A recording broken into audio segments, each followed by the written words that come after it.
Finding replacement parts. To find replacement parts, we must either go to Resources and Exploded Parts Diagram as a logged in user and navigate towards the item that we're looking for parts, or we can search for the model and go to the product detail page, like the Model 60 cash drawer. We'll hit enter.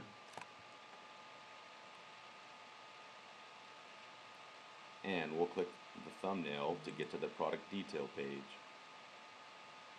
Once we get to the product detail page, navigate towards the replacement parts. We can either add to cart from here, or if we want to look at the exploded parts diagram, click the diagram thumbnail. Once we get to the exploded parts diagram, we can look for the reference number for the part that we're looking for.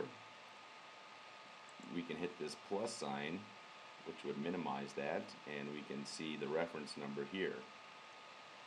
If we want to look at the image of the part that we are looking for, click on the link.